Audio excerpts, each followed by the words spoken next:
कार्यक्रम सुनने वाले सभी बच्चों को प्यार भरा नमस्कार। कैसे हैं आप सब? उम्मीद है आप सब स्वस्थ और सुरक्षित होंगे। आज बच्चों आपके शिक्षावाणी कार्यक्रम में कक्षा 7 के विद्यार्थियों के लिए विषय हिंदी से पाठ 8 शाम एक किसान, जिसकी प्रस्तुति दी है अध्यापिका निशा शर्मा जी ने और इस पाठ की समीक्षा की है ज्योति वर्मा जी ने। इसके बाद कक्षा 10 के विद्यार्थियों के लिए विषय सामाजिक विज्ञान से पाठ 4 औद्योगिक युग, जिसकी प्रस्तुति दी है बुधाराम गोदारा जी ने और समीक्षा की है अनिल कुमार स्वामी जी ने। और इस कविता के कवि हैं श्री सर्वेश्वर दयाल सक्सेना। सर्वेश्वर दयाल सक्सेना जी हिंदी साहित्य के महान कवि थे। वे मानते थे कि जो छोटे छोटे बच्चे हैं, यदि उनके पढ़ने के लिए अच्छी अच्छी किताबें हों, अच्छा साहित्य हो, तो उस देश के बच्चे बहुत बहुत उन्नति करेंगे। आज हम सर्वेश्वर दयाल सक्सेना जी की बहुत अच्छी कविता पढ़ने जा रहे हैं, शाम एक किसान। बच्चों, शाम कैसी होती है? शाम का दृश्य आप रोज देखते हैं। सुबह के बाद जब सूर्यास्त होता है, उस समय को क्या कहते हैं? उसे हम शाम कहते हैं या संध्या, गोधूली बेला कहते हैं। चलो बच्चों, एक बार कविता का पाठन करते हैं। शाम एक किसान। आकाश का साफा बांधकर सूरज की चिलम खींचता बैठा है पहाड़। घुटनों पर पड़ी है नदी चादर सी, पास ही दहक रही है पलाश के जंगल की अंगीठी। अंधकार दूर पूर्व में सिमटा बैठा है भीड़ों में गल्ले सा। अचानक बोला मोर, जैसे किसी ने आवाज दी, सुनते हो? चिलम ओंधी, धुआं उठा, अंधेरा छा गया। अब मैं आपको इस कविता का छोटा सा परिचय देती हूँ। चलते हैं परिचय की ओर। प्यारे बच्चों, कोई भी लेख, कविता या कहानी जिसके द्वारा लिखा गया है, उस लेखक, कवि का नाम याद रखना ही है, क्योंकि परीक्षा में हमसे पूछ ही लिया जाता है। कविता की पंक्तियों में जाड़े मतलब सर्दी के समय की शाम होने पर प्रकृति के मनोरम वर्णन किया गया है। जब आप यह कविता सुनेंगे तो अपनी पाठ्य पुस्तक में पढ़ेंगे तो पाएंगे कवि ने अपनी कल्पना शक्ति का प्रयोग कितने सुंदर तरीके से किया है। जब सर्दी के मौसम की शाम होती है, वह बहुत सुहावनी होती है। उस सुहावनी शाम का कवि ने प्रकृति के दृश्यों के साथ बहुत ही मनोरम वर्णन प्रस्तुत किया है। कवि ने विभिन्न रूपकों का परिचय देते हुए प्राकृतिक उपादानों का वर्णन किया है। आकाश का साफा बांधकर सूरज की चिलम खींचता बैठा है पहाड़। घुटनों पर पड़ी है नदी चादर सी, पास ही दहक रही है पलाश के जंगल की अंगीठी। अंधकार दूर पूर्व में सिमटा बैठा है भीड़ों में गल्ले सा। बच्चों, जब यह पंक्तियां आप पढ़ रहे होंगे तो कुछ-कुछ पंक्तियां तो आपको समझ आ रही होगी और कुछ-कुछ पंक्तियां आपको समझ नहीं आ रही होगी, तो मैं आपको समझाऊंगी। ध्यान से आप सुनिए व अर्थ जानिए। हमारा जो कवि है, वो शाम के समय बहुत अच्छी कल्पना कर रहा है। एक पहाड़ी है जो कि उसे लग रहा है कि कोई किसान खेत से लौटता हुआ थक कर बैठ गया है। पहाड़ी की ऊंचाई आसमान को छू रही है तथा आसमान पर बादलों की उपस्थिति कवि को किसान के सिर पर बंधी सफेद पगड़ी की भांति लग रही है। सर्दी की शाम निश्चित रूप से ठंडक भरी होती है, इसलिए बहती हुई नदी को देखकर कवि कल्पना कर रहा है कि पहाड़ी रूपी किसान ने अपने पैरों को ठंड से बचाने के लिए नदी रूपी चादर ले ली है। ऊंची ऊंची पहाड़ियों के बीच जैसे कोई अंगीठी जल रही हो। बच्चों, पलाश के पेड़ पर बहुत सुंदर लाल रंग के फूल आते हैं। उन पलाश के जंगलों को देखकर ऐसा लगता है कि किसान के पास में अंगीठी जल रही है। अंगीठी से तो आप भली भांति परिचित ही हैं। लोग अंगीठी पर खाना वगैरह बनाते हैं तथा सर्दी में हाथ भी तापते हैं। जब अंगीठी जलती है तो नारंगी रंग की आग निकलती है। वैसे ही जब सूरज अस्त होता है तो नारंगी रंग दिखाई देता है। कवि को लगता है कि दिन भर के कठिन परिश्रम से थका किसान सफेद धोती को पैरों पर ओढ़कर अर्ध विश्राम की मुद्रा में अपने हाथ सेक रहा है। जब व्यक्ति चिलम आदि पीता है तो वो धुआं छोड़ता है। कवि कल्पना करते हैं कि किसान की मुद्रा ऐसे लग रही है जैसे वह चिलम खींच रहा हो, क्योंकि जब सूरज छिपने वाला होता है तो थोड़ी थोड़ी कालीमा आ जाती है और कवि को ऐसा प्रतीत होता है कि किसान सूरज की चिलम खींच रहा है। आगे कवि की कल्पना है कि बहती इठलाती नदी एक धोती के समान है। पहाड़ी रूपी किसान ऐसे लग रहा है कि वह अपनी धोती फैलाकर बैठा है। अंधकार दूर पूर्व में सिमटा बैठा है भेड़ों में गल्ले सा। आप जानते हो, सूर्य पूर्व से उदय होता है और पश्चिम में अस्त होता है। अंधकार दूर पूर्व में सिमटा बैठा है भेड़ों में गल्ले सा। इसका मतलब है अस्त होता हुआ सूरज सिमट कर बैठ गया हो या इकट्ठा हो गया हो।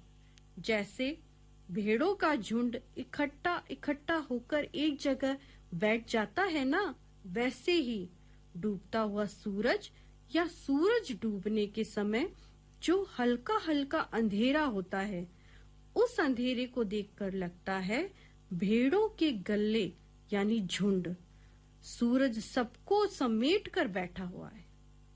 तो बच्चों, अभी मैंने जो आपको कवि की कल्पना बताई है वो याद है ना? आपको अच्छी तरह से याद रहे इसके लिए फिर से बता देती हूँ।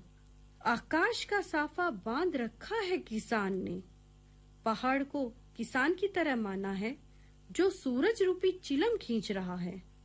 किसान के पास जो नदी बह रही है वह ऐसा लग रहा है जैसे किसान धोती फैलाकर बैठा है और उसके पास पलाश के वन लाल फूलों से भरे हैं जो जलती हुई अंगीठी की तरह लग रहे हैं। जब सूरज छिप रहा है तो उस समय ऐसा आभास हो रहा है जैसे बहुत सारी भेड़ों का झुंड सिमट कर बैठ गया हो। तो बच्चों, कवि ने यहाँ बहुत ही सुंदर तरीके से प्राकृतिक वर्णन किया है। इस पद की खास बात यह है कि यहाँ पर मानवीकरण अलंकार, उपमा अलंकार का प्रयोग देखने को मिल रहा है। अब चलते हैं आगे। अचानक बोला मोर, जैसे किसी ने आवाज दी, सुनते हो? चिलम ओंधी, धुआं उठा, सूरज डूबा, अंधेरा छा गया। अचानक बोला मोर, जैसे किसी ने आवाज दी, सुनते हो?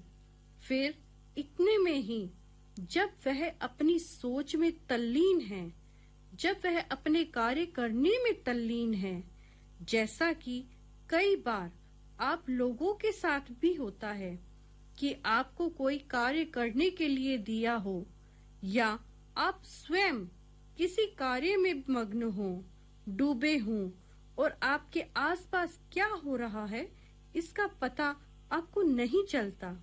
वैसे ही वह जो किसान है वह बहुत अधिक डूबा हुआ है, चीलम पीने में, सब चीजों को देखने में।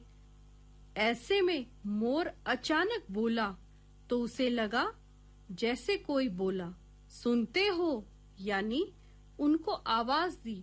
आगे क्या हुआ? वो किसान व्यक्ति इतना अधिक हड़बड़ा गया, यानी पर्वत रूपी किसान इतना अधिक हड़बड़ा गया कि उसकी चिलम औंधी हो गई, यानी उल्टी हो गई, बुझने लगी। और जब चिलम बुझने लगी तो धुआं उठने लगा। फिर बच्चों आगे क्या हुआ? आगे सूरज डूबा, अंधेरा छा गया। बच्चों, सूरज जो छिप रहा था, धीरे धीरे वह अब पूरा अस्त हो गया और अंधेरा छा गया। शाम समाप्त हो गई, वह रात आ गई। प्रस्तुत पाठ में बहुत से ऐसे शब्द आए हैं जो आपने सुने तो हैं, परंतु उसका अर्थ आपको स्पष्ट नहीं है। मैं आज उन शब्दों के अर्थ आपको समझाती हूँ। बच्चों, साफा को पगड़ी कहते हैं और दहकना यानी गरम लाल लपटों के साथ जलना। सिमटा मतलब इकट्ठा होकर। गल्ले का अर्थ झुंड होता है बच्चों। औंधी का मतलब उल्टी सी और डूबा यानी अस्त। अचानक का मतलब एकाएक होता है। बच्चों, चलो अब प्रश्न हल करते हैं। इस पाठ में शाम के दृश्य को किसान के रूप में दिखाया गया है। इसे बनाने के लिए 5 एकरूपताओं की जोड़ी बनाई गई है। इन्हें उपमा कहते हैं। पहली एकरूपता आकाश का साफा वाक्यांश आया है। इसी तरह तीसरी एकरूपता नदी और चादर में दिखाई गई है, मानो नदी चादर सी। अब दूसरी, चौथी और पांचवी एकरूपता इस तरह है। देखो बच्चों, पहली आकाश का साफा और तीसरी नदी चादर सी, ये 2 एकरूपताएं आपको पता चल गई। अब दूसरी एकरूपता सूरज की चिलम है और चौथी एकरूपता पलाश के जंगल की अंगीठी है और पांचवी अंधकार भेड़ों के गल्ले सा। बच्चों, इस कविता में कुछ ऐसे शब्द भी आए हैं जो हम दैनिक जीवन में बोलचाल की भाषा में लेते हैं और उस शब्द के समान दूसरे और भी शब्द होते हैं जो हमारी लेखन शैली को समृद्ध बनाते हैं। उदाहरण के लिए सूरज, जिसे सूर्य, दिवाकर, भानु, भास्कर भी कहते हैं। इसी तरह आकाश को नभ, गगन, अंबर के नाम से जानते हैं। शाम को संध्या, सांझ भी कहते हैं। आपको पता है बच्चों, नदी को वाहिनी, सरिता, आपगा के नाम से भी जानते हैं। और मोर को तो मयूर, मेह प्रिय भी कहते हैं। अभी बच्चों, जैसे महिला अपने श्रृंगार की परिपूर्णता आभूषणों में पाती है, आभूषणों से सुसज्जित महिला अत्यंत आकर्षक व सुंदर लगती है, वैसे ही काव्य की सुसज्जा भी उसके अलंकारों से होती है, जिससे काव्य भव्य एवं आकर्षक लगता है। इस कविता में भी अलंकारों का प्रयोग हुआ है, जिसमें रूपक, उपमा, मानवीकरण अलंकारों का प्रयोग हुआ है, जिससे उसके अर्थ तथा भावार्थ में वृद्धि हुई है। मानवीकरण का अर्थ होता है निर्जीव वस्तुओं का सजीव की तरह वर्णन करना। जैसे कवि को पहाड़ सारा दिन खेत में काम करके आए एक किसान जैसा लग रहा है, जो पूरे दिन काम करने के बाद थक जाता है। रूपक का प्रयोग कवि ने मानवीकरण के साथ साथ किया है।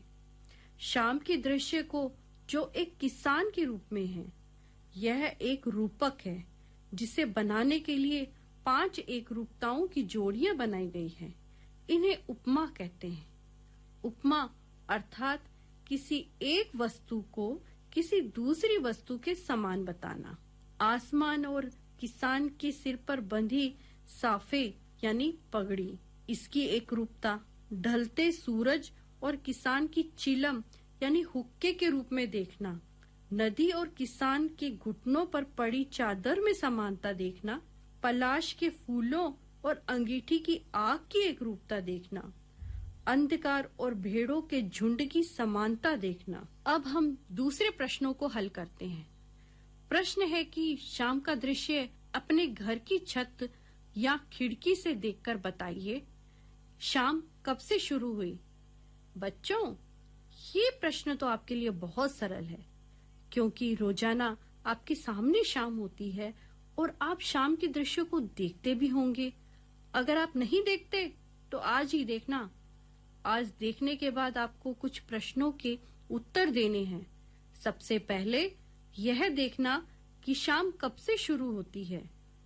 तो आप पाएंगे कि हमारी शाम पश्चिम दिशा में सूर्य के ढलते ही शुरू हो जाती है। अब दूसरा प्रश्न यह है कि तब से लेकर सूरज डूबने में कितना समय लगा। जैसे कि हमारी शाम हो रही है और सूरज डूबना शुरू होता है, तो उसको पूरी तरह डूबने में कितना समय लगा। तो बच्चों, आप पाएंगे कि तब से लेकर सूरज डूबने में 1.25 घंटे के लगभग का समय लगता है। तीसरा प्रश्न यह है कि इस बीच आसमान में क्या क्या परिवर्तन आए। तो बच्चों, सूरज डूबने को देखने के साथ साथ एक और काम करना कि सूरज के ढलते हुए ऊपर आसमान में यह देखना कि इस समय आसमान में क्या क्या परिवर्तन हो। आप देखोगे कि डूबते सूरज के समय पश्चिमी आसमान पर लालिमा छा गई, नारंगी रंग के बादलों से दिशा ढक गई। चलते हैं अगले प्रश्न पर। मोर के बोलने पर कवि को लगा जैसे किसी ने कहा, सुनते हो। नीचे दिए गए पक्षियों की बोली सुनकर उन्हें भी एक या दो शब्दों में बांधिए। बच्चों, ये भी आपके लिए सरल प्रश्न है, क्योंकि इनमें जो पक्षियों के नाम दिए हैं ना, वो आपके आसपास के परिवेश में मिलते हैं। आपको उन सबकी बोली सुननी है और कुछ महसूस करना है। कल्पना करनी है कि आपको कैसा लगता है। सबसे पहले कबूतर। तो कबूतर को देखकर तो ऐसा लगता है कि खत ले लो, और जब काव काव करके कौवा बोलता है ना, तो मेहमान आने वाले हैं, ये महसूस करवाता है। तोता, जिसका स्वभाव है बार बार बोलना, वो कहता है पढ़ते रहो। और चील, चील की तो विशेषता है तेज नजर, वो हमें संदेश देती है ताकते रहो। हंस की आवाज सुनकर होशियार रहो जैसा आभास होता है, तो मैना हमें गाना गाओ का एहसास कराती है। बच्चों, आपने देखा संध्या समय का कवि ने कितना सुंदर वर्णन किया है। आपने भी शाम के दृश्य की कविता पढ़ी और सुनी होगी। इसके साथ ही बच्चों, मैं आपको यही कहूंगी कि आप कविता को याद करके उसके अर्थ को समझने की कोशिश करिए। स्वस्थ रहें। धन्यवाद। शिक्षावाणी कार्यक्रम में अभी कक्षा 7 के विद्यार्थी सुन रहे थे हिंदी विषय से पाठ 8, शाम एक किसान। कितनी अच्छी तुलना की ना, शाम की एक किसान के साथ। तो आपके लिए इस पाठ को प्रस्तुत किया आपकी अध्यापिका निशा शर्मा जी ने, और इसकी समीक्षा की ज्योति वर्मा ने। कक्षा 10 के विद्यार्थी अब तैयार हो जाएं विषय सामाजिक विज्ञान का पाठ 4, औद्योगिक युग सुनने के लिए। आपके लिए इस पाठ को प्रस्तुत कर रहे हैं अध्यापक बुधाराम गोदारा। प्यारे बच्चों, नमस्ते। सरकार ने कोविड-19 की गाइडलाइन जारी की है। हम सबको मिलकर सरकार द्वारा जारी कोविड गाइडलाइन का पालन करना है और अपने परिवार व समाज में भी जागृति फैलानी है। जब तक इस महामारी पर नियंत्रण नहीं हो जाता, हमें अपनी पढ़ाई को संचार माध्यमों के द्वारा जारी रखना है। ये संचार माध्यम है radio, television, mobile, computer, laptop से आप मनोरंजन के साथ साथ अपनी पढ़ाई भी अच्छी तरह से कर सकते हैं। अपनी पढ़ाई को इन संचार माध्यमों से जितना हो सके जारी रखिएगा, जिससे इतने लंबे समय तक कक्षाओं में न आना भी आपकी पढ़ाई निरंतर चलती रहे। इसलिए हम नित्य नई पाठ्य सामग्री लेकर आप लोगों तक इन्हीं माध्यमों से पहुंचा रहे हैं। इसी कड़ी में आज मैं आपकी कक्षा 10 के सामाजिक विज्ञान की पुस्तक भारत और समकालीन विश्व भाग 2 के अध्याय 4 औद्योगिकरण का युग के बारे में चर्चा करेंगे।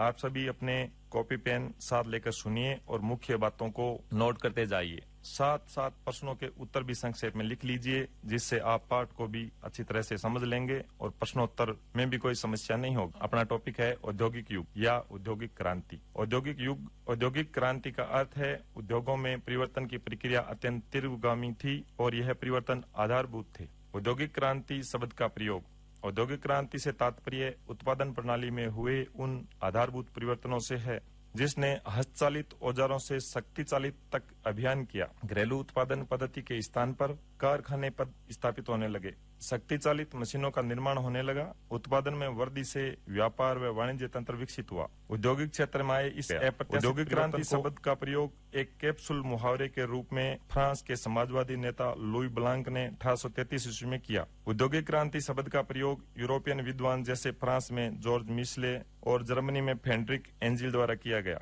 अंग्रेजी में इस शब्द का प्रयोग सर्वप्रथम दार्शनिक एवं अर्थशास्त्री आर्नोल्ड टॉयनबी द्वारा उन परिवर्तनों का वर्णन करने के लिए किया गया जो ब्रिटेन के औद्योगिक विकास में 1760 से 1820 के बीच हुए थे, जिसके बारे में टॉयनबी ने ऑक्सफोर्ड विश्वविद्यालय में कई व्याख्यान दिए थे। उनके व्याख्यान उनकी असामयिक मृत्यु के बाद 1884 में एक पुस्तक के रूप में प्रकाशित हुए जिसका नाम था lectures on the industrial revolution in England, औद्योगिक क्रांति। H.G. वेल्स ने लिखा है कि सामाजिक और आर्थिक विकास को औद्योगिक क्रांति कहते हैं और सीडी हेजन के अनुसार कुटीर उद्योगों का मशीनीकरण, सेबाइन के अनुसार व्यापार का विकास, यातायात के साधनों में प्रगति, बैंकिंग की शुरुआत, नए प्राधिकरणों की खोज और मध्यम वर्ग का विकास आदि 18वीं शताब्दी के इन सभी परिवर्तनों ने मध्य युग को समाप्त कर नए आर्थिक विकास को प्रोत्साहित किया, जिसे औद्योगिक क्रांति कहते हैं। इनसाइक्लोपीडिया ऑफ सोशल साइंसेज में औद्योगिक क्रांति की परिभाषित किया गया है कि ऐसा आर्थिक एवं तकनीकी विकास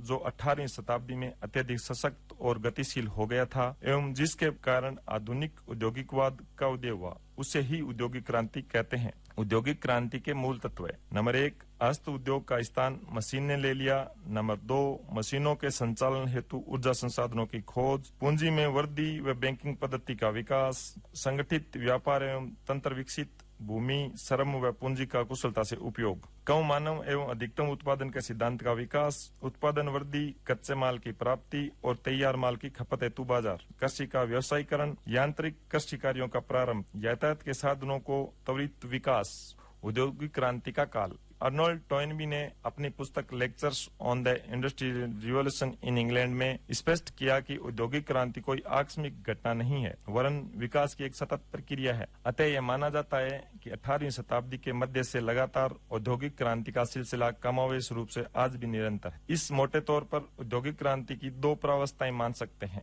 प्रथम 1750 से 1850 तक रही और दूसरी 1850 से लगातार आज भी निर्बाध रूप से जारी है। प्रिय बच्चों, ब्रिटेन में 1870 के दशक में और 1850 के दशक के बीच उद्योग और अर्थव्यवस्था का जो रूपांतरण हुआ उसे प्रथम औद्योगिक क्रांति के नाम से पुकारा जाता है। इंग्लैंड में औद्योगिक क्रांति की पृष्ठभूमि 18वीं शताब्दी तक वाणिज्यवाद और औद्योगिक क्षेत्र में अभूतपूर्व क्रांति हुई जो इंग्लैंड से प्रारंभ होकर संपूर्ण यूरोप में फैल गई। उत्पादन के क्षेत्र में हाथ का स्थान निरंतर विकसित तकनीकी यंत्रों ने ले लिया, जिससे उत्पादन में वृद्धि हुई। औद्योगिक क्षेत्र में हुई इस क्रांति ने न केवल अर्थव्यवस्था बल्कि सामाजिक व्यवस्था और राजनीतिक पटल को भी पूर्ण रूप से प्रभावित किया। मांग में वृद्धि की पूर्ति करने के लिए औद्योगिक उत्पादन में वृद्धि करने हेतु मशीनों का आविष्कार और प्रयोग तीव्र गति से हुआ। अतिरिक्त उत्पादन के निष्पादन हेतु विश्व में बाजारों की खोज होने लगी, अतः विदेशी व्यापार बढ़ा। ब्रिटेन में जिस औद्योगिक क्रांति की शुरुआत 1760 ईस्वी के आसपास हुई वह निम्न 4 प्रकार की क्रांतियों से संबंध मानी जाती है। नंबर 1, जनांकीय क्रांति।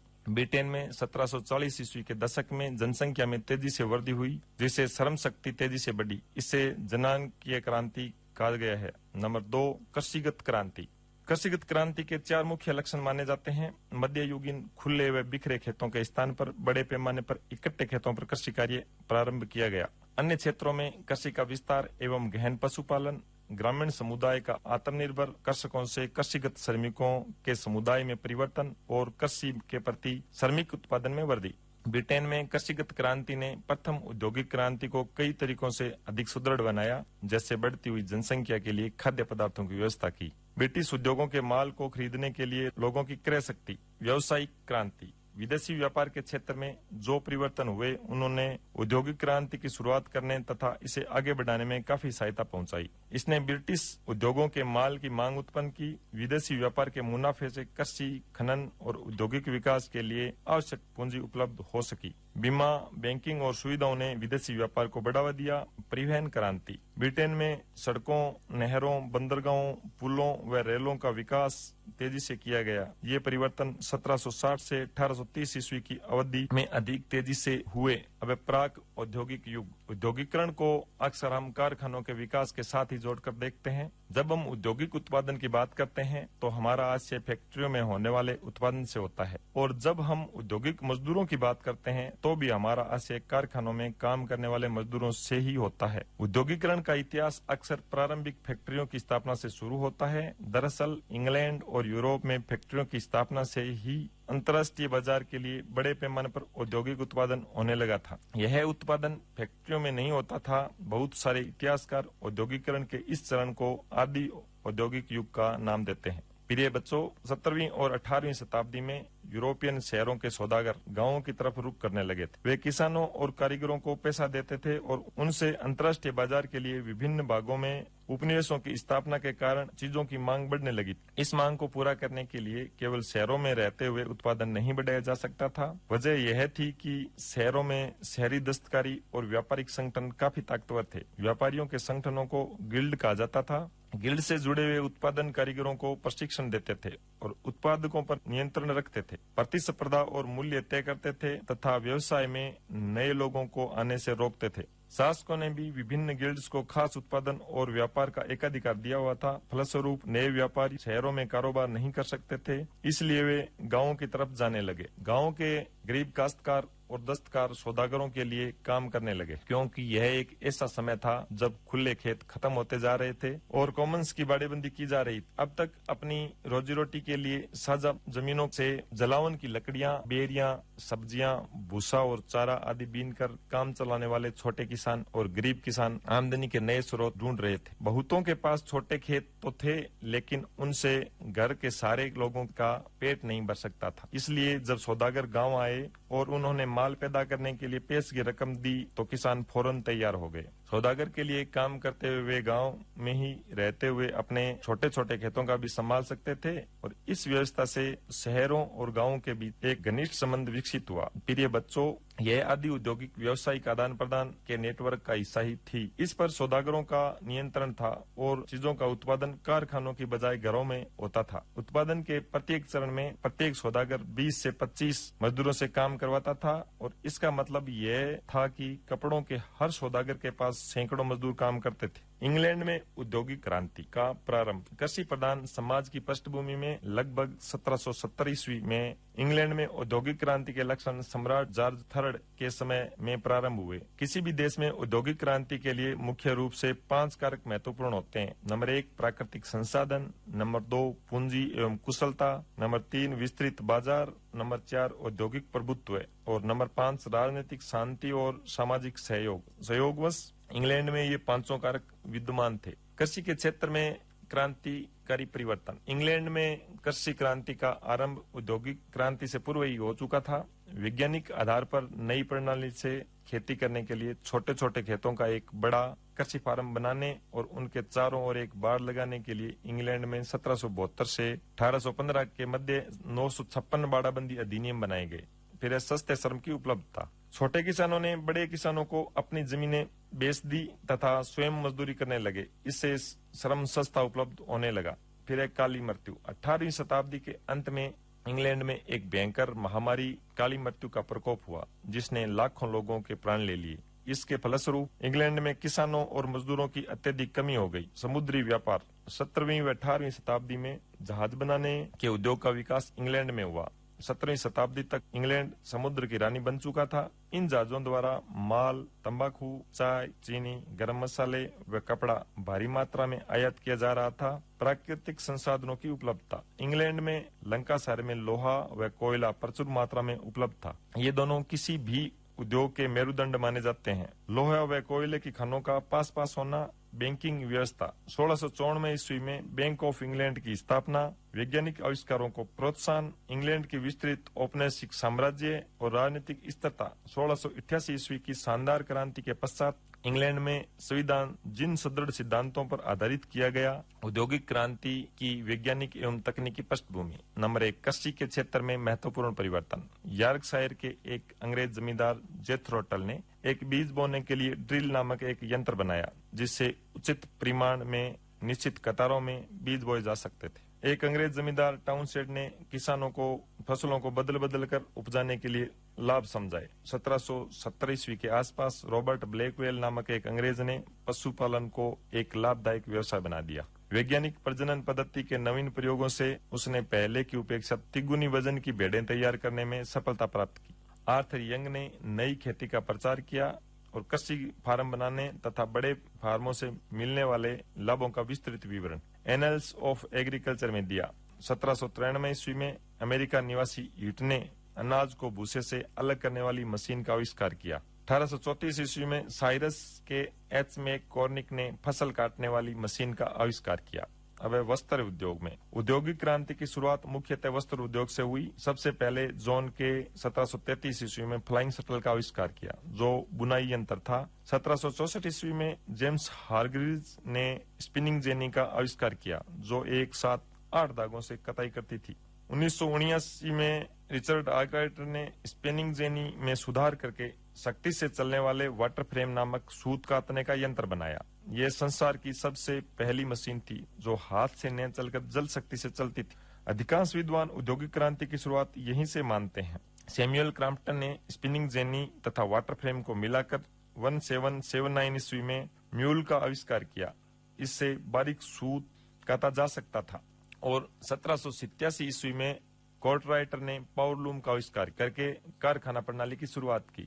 अब सूत कातने की मशीन के लिए रुई कम पड़ने लगी। 1793 ईस्वी में एली हिटले ने कपास ओटने की मशीन कॉटन जीन का आविष्कार किया, जो 50 मजदूरों जितना काम करने लगा। 1825 ईस्वी में रिचर्ड रॉबर्ट ने पहली स्वचालित बुनाई मशीन का आविष्कार किया, जिससे सिले हुए वस्त्र बड़े पैमाने पर तैयार होने लगे। 1846 ईस्वी में अमेरिकन एलियस हो ने सिलाई मशीन का आविष्कार कर दिया था। इस प्रकार बुनाई से लेकर सिलाई तक वस्त्र उद्योग का कार्य मशीनों द्वारा बड़े पैमाने पर होने लग गया। नई शक्ति, भाप की शक्ति का सर्वप्रथम इस्तेमाल खनन उद्योग में किया गया। थॉमस सेवरी ने खानों से पानी बाहर निकालने के लिए 1698 ईस्वी में माइनर्स फ्रेंड नामक एक भाप के इंजन का मॉडल बनाया। सर्वप्रथम थॉमस न्यूकमन ने खानों से पानी बाहर निकालने के लिए वाशम इंजन का आविष्कार किया। 1769 ईस्वी में जेम्स वाट ने न्यूकोमेन के इंजन के दोषों को दूर कर कम खर्चीला हल्का इंजन बनाया। और मैथ्यू वॉल्टन की सहायता से वॉट ने 1775 ईस्वी में वर्मिंगम में सोहो फाउंड्री का निर्माण किया। 18वीं शताब्दी के अंत तक वाट के भाप इंजन ने द्रव्य चालित शक्ति का स्थान लेना शुरू कर दिया। वाट की माप इकाई यानी अश्व शक्ति एक घोड़े की 1 मिनट में 1 फुट तक वजन उठाने की क्षमता के समकक्ष थी। आगे है लोहा इस्पात उद्योग। 1750 ईस्वी के आसपास यह पता लगा कि पत्थर के कोयले से बना कोक अत्यधिक उष्मा देता है, जिससे लोहा अयस्क को पिघलाने व साफ करने के कारण सुगम हो गया। श्रोपशायर के एक डर्बी परिवार को 3 पीढ़ियों ने धातु क्रम उद्योग में क्रांति ला दी। इस क्रांति का प्रारंभ 1709 ईस्वी में प्रथम इब्राहिम डर्बी द्वारा किए गए आविष्कारों से हुआ, जिससे सर्वप्रथम कोक का इस्तेमाल किया गया। द्वितीय डर्बी ने ढलवा लोहे से पिटवा लोहे का विकास किया, जो बंगूर था। हेनरी कोर्ट ने आलोडन भट्टी और बेलन मील का आविष्कार किया। 1856 ईस्वी में हेनरी बेसेमर ने बेसेमर प्रक्रिया से शीघ्र व सस्ता इस्पात बनाने की प्रक्रिया खोज निकाली, जिसे ढलवा लोहे से सीधा इस्पात बनाया जाता था। अब बड़ी बड़ी मशीनों का निर्माण किया जाने लगा, जो हल्की एवं जंगरोधी थी। इस विधि से और भी इसके बाद अन्य परिष्कृत विधियों से इस्पात का उत्पादन बड़े पैमाने पर होने लगा, जिससे आने वाले युग को इस्पात युग कहा गया।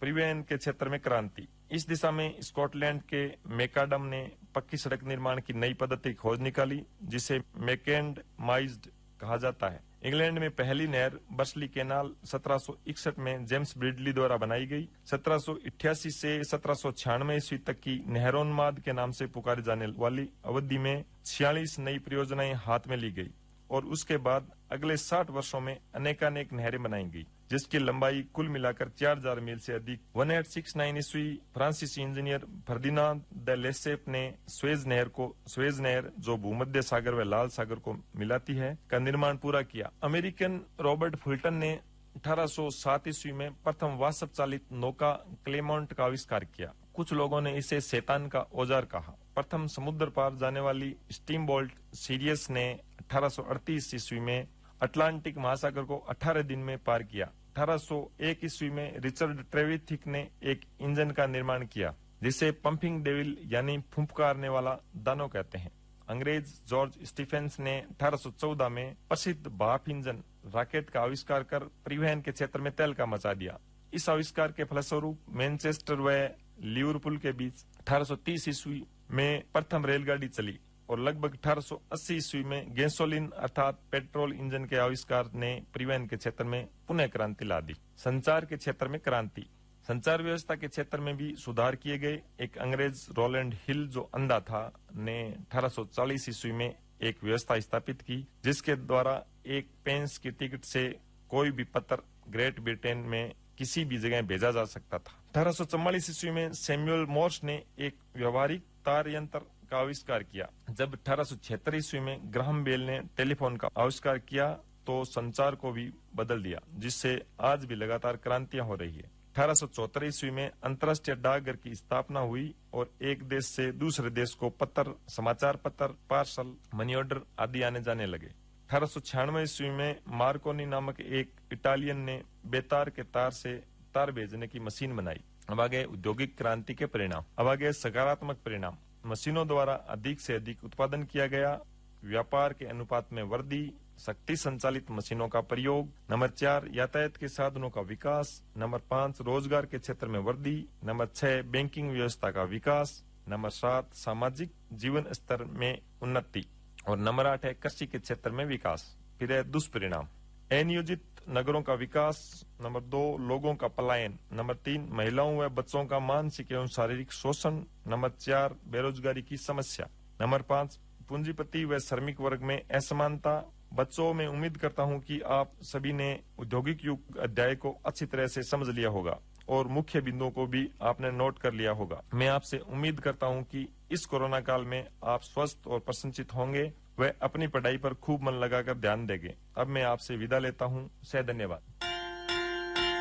कक्षा 10 के विद्यार्थी अभी सुन रहे थे विषय सामाजिक विज्ञान का पाठ 4 औद्योगिक युग। आपके लिए इस पाठ को प्रस्तुत किया बुधाराम गोदारा ने और इसकी समीक्षा की थी अनिल कुमार स्वामी ने।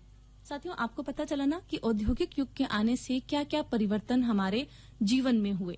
औद्योगिक क्रांति के कारण ही हम इतने संबल हो सके और आज भी देखा जाए तो एक तरह से हम औद्योगिक क्रांति के युग में ही जी रहे हैं। हमारा तकनीकी विकास जितनी तेजी से आगे बढ़ रहा है उतनी तेजी से ही हम अपने आप को उसके साथ जोड़ते चले जा रहे हैं। बहुत अच्छी बात है परिस्थितियों के अनुकूल अपने आप को ढालने की, और ये आपने इस कोरोना पीरियड में साबित कर दिखाया है। स्वस्थ रह करके, सतर्क रह करके, सुरक्षित रह करके। तो बस आगे भी आपको ऐसे ही करना है। स्वस्थ रहना है, सतर्क रहना है, सुरक्षित रहना है, मास्क पहनना है और 2 गज की दूरी बना करके रखनी है। आपसे अगले कार्यक्रम में फिर मुलाकात होगी। तब तक के लिए मनीषा अरोड़ा को दीजिए अनुमति। नमस्ते।